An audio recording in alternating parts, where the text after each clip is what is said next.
하나님의 말씀은 출애굽기 2장 1절 말씀부터서 10절 말씀입니다. 레위 가족 중 한 사람이 가서 레위 여자에게 장가들어 그 여자가 임신하여 아들을 낳으니 그가 잘 생긴 것을 보고 석 달 동안 그를 숨겼으나 더 숨길 수 없게 되매 그를 위하여 갈대 상자를 가져다가 역청과 나무진을 칠하고 아기를 거기 담아 나일강과 갈대 사이에 두고 그의 누이가 어떻게 되는지를 알려고 멀리 있었더니 바로의 딸이 목욕하러 나일강으로 내려오고 시녀들은 나일강가를 거닐 때에 그가 갈대 사이의 상자를 보고 시녀를 보내어 가져다가 열고 그 아기를 보니 아기가 우는지라. 그가 그를 불쌍히 여겨 이르되 이는 히브리 사람의 아기로다. 그의 누이가 바로의 딸에게 이르되 내가 가서 당신을 위하여 히브리 여인 중에서 유모를 불러다가 이 아기에게 젖을 먹이게 하리이까. 바로의 딸이 그에게 이르되 가라 하매 그 소녀가 가서 그 아기의 어머니를 불러오니 바로의 딸이 그에게 이르되 이 아기를 데려다가 나를 위하여 젖을 먹이라. 내가 그 싹을 주리라. 여인이 아기를 데려다가 젖을 먹이더니 그 아기가 자라매 바로의 딸에게로 데려가니 그가 그의 아들이 되니라.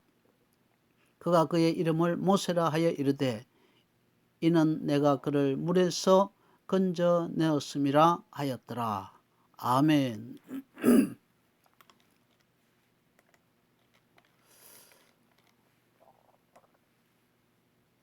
오늘 본문은 모세의 출생기사입니다. 모세의 부모는 양측이 다 레위 지파였습니다.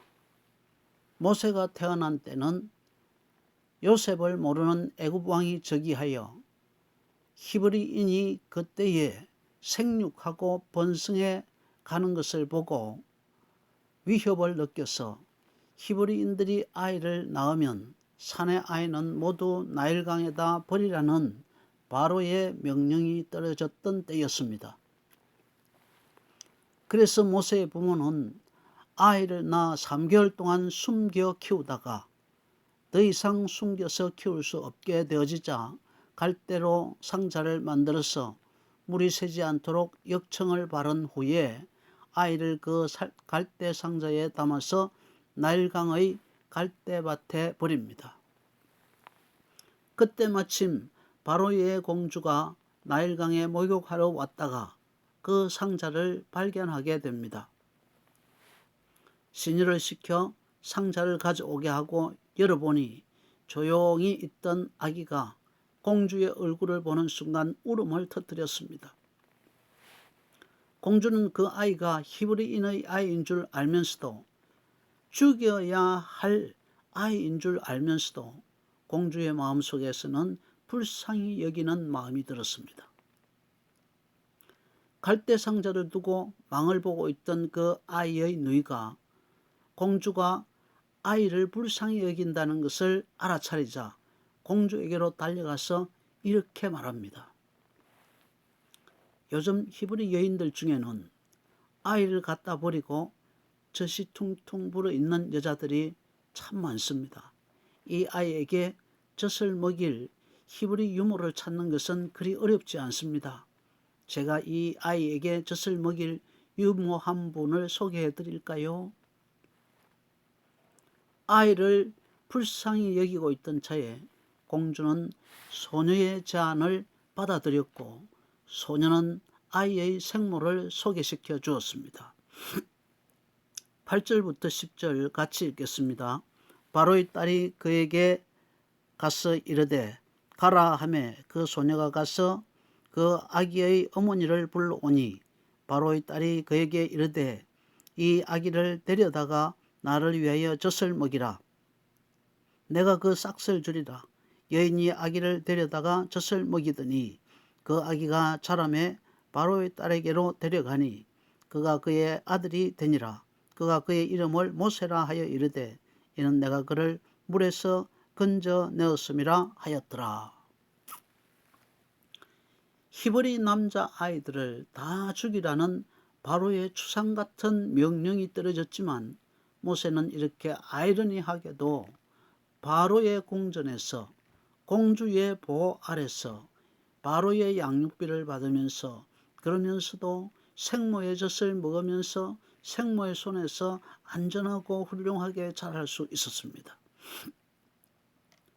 하나님이 구원의 시간표에 개입하시니까 그때 마침 바로왕의 공주가 나일 강가로 모욕하러 나오고 하나님이 구원의 시간표에 개입하시니까 아이가 히브리인의 아이인 줄 알면서도 바로 공주의 마음속에 불쌍히 여기는 마음이 들었고 하나님이 구원의 시간표에 개입하시니까 공주가 소녀의 제안을 받아들였고 하나님이 구원의 시간표에 개입하시니까 생모가 자기 아기를 기르면서 오히려 양육비를 받으면서까지 바로의 궁전 안에서 키우게 되었고 모든 좋은 것들을 누리면서 안전하게 키울 수 있었고 하나님이 구원의 시간표에 개입하시니까 원수의 손에서 죽어야 할 아이가 원수가 주는 모든 혜택을 누리면서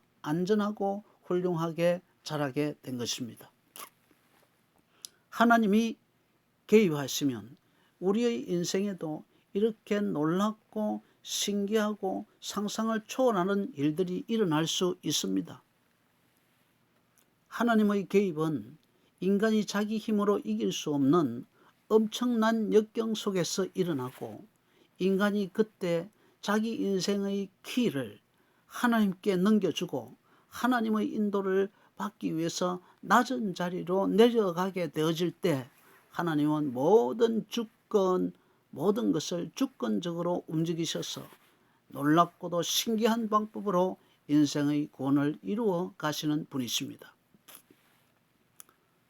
그렇다고 한다면 오늘 모세에게 일어났던 이 모든 일이 하나님의 개입이라는 것을 어떻게 압니까? 그것을 알려주는 해답이 바로 갈대상자입니다. 갈대상자는 히브리어로 테바입니다. 하나님이 노아에게 지으라고 명했던 방주가 바로 테바였습니다. 그러니까 노아의 방주와 모세의 갈대상자는 둘 다 테바라는 같은 단어를 쓰고 있습니다. 테바의 특징은 그 안에 동력이 없다는 것입니다. 그 안에 스스로를 움직일 수 있는, 스스로 방향을 잡을 수 있는 그런 그런 동력이 없다는 것입니다. 노아가 지은 방주 속에는 노도 없었고 발동기도 없었고 돛대도 없었고 방향을 조절할 수 있는 키도 없었습니다. 노아가 방주 속에 들어갔을 때에 40주야로 비가 쏟아졌고 바다가 융기하여 바다에서 히말라야와 같은 높은 산이 불쑥 솟아나고 땅이 침식하여 2만 미터나 꺼져서 바닷속에 깊은 계곡을 만들어냈습니다. 이런 격변의 융기와 침식 작용이 지구 곳곳에서 동시다발적으로 일어난다면 지구를 가득 채웠던 물들이 어떻게 되었겠습니까? 태풍보다 수천 배나 더 큰 파도와 해일이 일어나지 않았겠습니까? 수백 수천 미터의 파도를 일으켰을 것입니다. 2011년에 일본의 진도 8.9의 지진이 일어나자 후쿠시마 원전이 폭발했고 쓰나미가 일어나서 온 일본 열도가 공포의 도가니 속으로 들어갔습니다. 파도가 방파제를 밀고 들어와서 배를 뒤집어 엎었고 도시로 물이 차고 들어와서 건물들을 덮쳐서 무너뜨렸습니다. 그때 우리나라 한 해 예산이 309조였는데 일본이 쓰나미로 입은 피해가 300조를 넘겼습니다. 8.9의 지진만 나도 그런 현상이 일어나는데 융기와 침식의 격변이 지구 곳곳에서 일어난다면 지구는 멸망을 당할 것이 뻔합니다. 노아시대 때 가장 안전한 곳에 살았던 사람들까지도 다 멸망했습니다. 홍수의 쓰나미에 한 사람도 살아남지 못했습니다. 살아남았던 자들은 오직 하나님의 설계대로 하나님의 명령대로 지어진 방주 속에 있었던 자들만 구원을 받았습니다. 여러분 생각해 봅시다. 융기와 침식이 일어나서 산의 융기와 함께 물이 솟구쳐 올라가고 땅의 침식과 함께 수천 수만 미터씩 물도 함께 떨어지므로 융기와 침식이 동시다발적으로 그렇게 일어난다고 한다면 파도가 수백 미터에 달하지 않겠습니까? 그럴 때에 동력이 없는 방주야말로 가장 먼저 뒤집혀질 수밖에 없는 위험한 것 아니겠습니까? 그렇습니다. 그럴 때야말로 스스로 피해 다닐 수 없는 방주가 물 위에서는 제일 위험한 것입니다. 노아가 그런 홍수의 쓰나미 속에서 살아남을 수 있었던 것은 방주 속에서 노아가 스스로 키를 잡고 쓰나미를 요리조리 피해 다녀서 살아났던 것이 아니었습니다. 그 무서운 쓰나미 속에서 하나님이 친히 방주를 이끌어 가시도록 노아 자신이 오히려 아무것도 하지 않았기 때문에 노아는 물이 솟구치고 물이 쏟아지는 그 격변 속에서 살아날 수 있었던 것입니다. 모세의 갈대 상자가 테바라고 하는 것은 노아의 방주처럼 그 속에 동력이 없다는 뜻이고, 노아의 방주를 그 경랑 속에서 하나님이 이끌어 가셔서 노아의 8가족이 살아났던 것처럼 테바 속에 있는 모세의 인생을 하나님께서 그렇게 이끄셨다는 그런 뜻입니다. 그 당시 히브리인들이 애굽에서 종살이 할 때 히브리인들이 생육하고 번성하는 것 때문에 바로가 위협을 느끼고 히브리 산의 아이들은 낳는 쪽쪽 다 죽이라는 엄중한 명령을 내렸는데, 이런 엄중한 바로의 명령을 누가 감히 어기고 자기의 아들을 살릴 수 있을까요? 히브리인들에게는 바로의 명을 어길 만한 힘이 없었습니다. 살리는 힘은 테바 속에 넣는 것이고 하나님께 맡겨드리는 것이었습니다.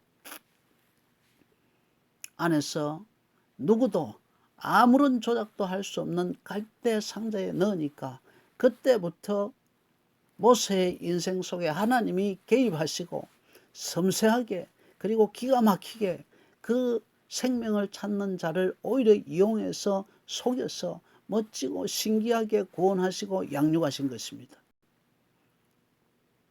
이것이 테바가 오늘 우리에게 주는 도전인 것입니다. 우리의 현실이 아무리 험난해도, 우리에게 경랑의 시대가 오래가고 폭군의 지배가 엄중해도 테바 속으로 들어가서 하나님께서 내 인생의 키를 잡도록 맡겨드리면 하나님께서 내 자식을 잘 키워주시고 내 인생을 멋지게 인도하여 주십니다. 원수를 이용해서라도 안전하고 훌륭하게 구원을 이루어 가신다는 것입니다. 이것이 테바가 우리에게 주는 도전인 것입니다.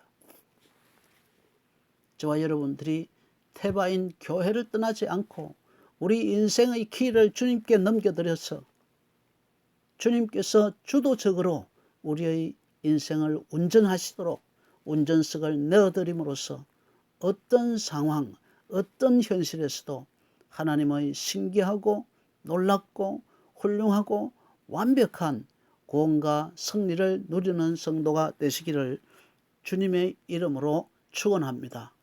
찬송가 400장 부르시겠습니다.